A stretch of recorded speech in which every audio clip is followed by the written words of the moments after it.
My name is Carly McGehee, and I am old enough to be a teacher, but young enough to look this great. And I live in Miami, and I teach at North Broward, lower school drama. So I did my very first show when I was 6 years old, and I caught the bug. It was You're a Good Man, Charlie Brown. And then I took acting classes and dance classes and music theater, and then I did a couple of regional or community theater shows, and then I started doing regional theater in the summers and just absolutely loved it. So I started teaching in 2009 when I was in the AmeriCorps program, which is essentially they call it the Domestic Peace Corps. And I was teaching theater to a group of inner city kids in Oklahoma. And I just did it as a part-time job to pay for my housing while I was doing Hamlet at Shakespeare in the Park. And I was an assistant. It was like not a big deal, but I was like, holy cow, I love this. And I did that every summer until I graduated. And then after I graduated my undergrad, I wanted to do something to give back to people in the world and make the world a better place. So I started doing nonprofit work and started raising money for nonprofits or doing phone banks for different political organizations, things like that, as my day job. And then I realized acting was very self-serving and was only helping myself. And I wanted something that could combine my love of making the world a better place and my love of theater. And I was like, wait, remember that time when you did theater teaching for every summer? Let's do that. And so I was like, yep, all right. And I was really scared and I thought I was going to be bad at it. But it turns out I'm pretty okay at it and I have a lot of fun. You know what's funny is that when I was in grad school, I was like, I'm not working elementary. I'm not working elementary. I don't care. I'm not working elementary. I'm going to do high school. I'm going to do high school. I actually hadn't planned on it until I heard about this job being open because I had taught this age range, but just not in classroom setting like this. Like I mostly did camp and then, things like that. My AmeriCorps program and my student teaching, of course, but found out about this opening from a friend of a friend. And I was like, I'm gonna go see what it's like. It's really far away. It's probably not gonna be my thing. It's elementary after all, and I don't wanna do elementary. And then I came and I did it and I got the job and I was like, I feel like this would be an awesome challenge and I wanna be challenged.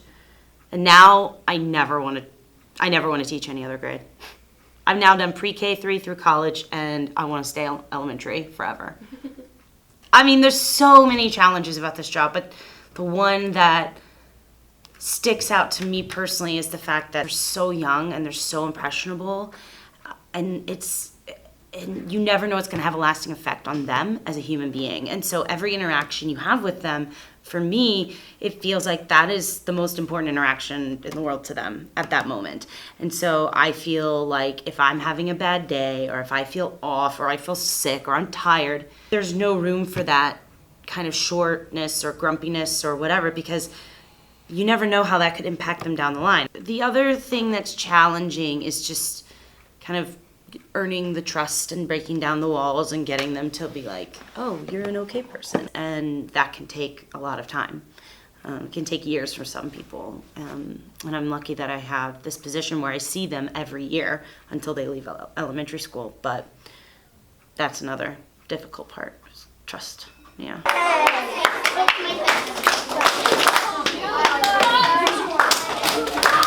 Friends, hey friends, I know that for the next 10 minutes, it's going to be a little boring for you, but it would be incredibly helpful for me if you kept your voices down low. Can you do that? Yeah.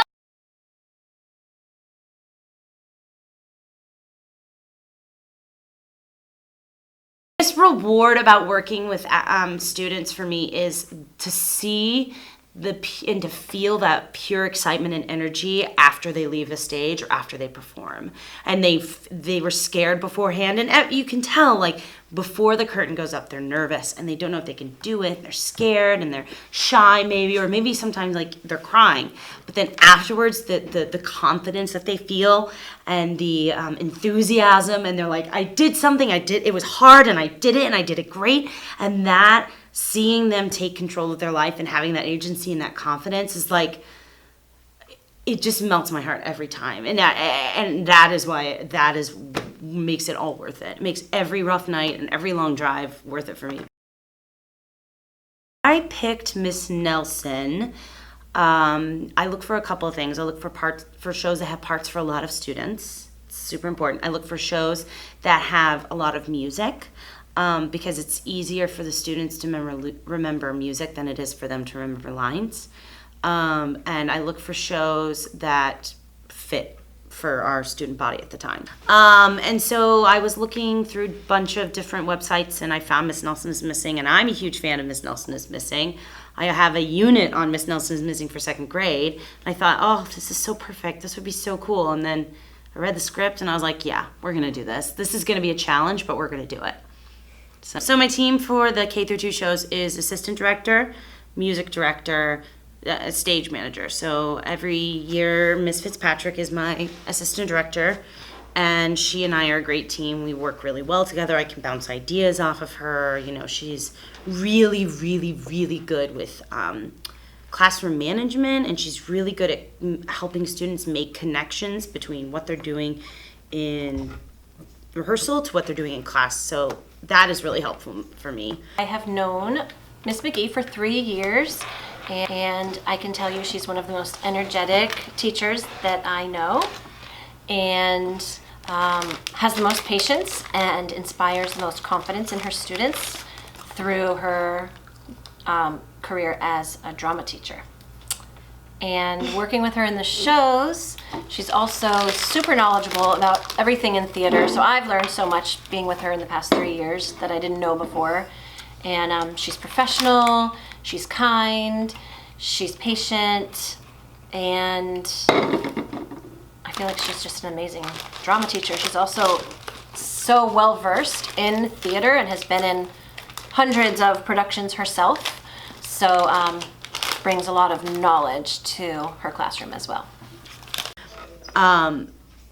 So then there's also the music director who teaches the music. This year we've had Miss Jessie, who's awesome. Really, really happy we have her. She's really cool and really fun. And then we have the stage manager, as you well know. Most important part of the show, because they do things that I don't really know about. I'm just like, here's everything you need from me. Go do what you need to do. And good luck.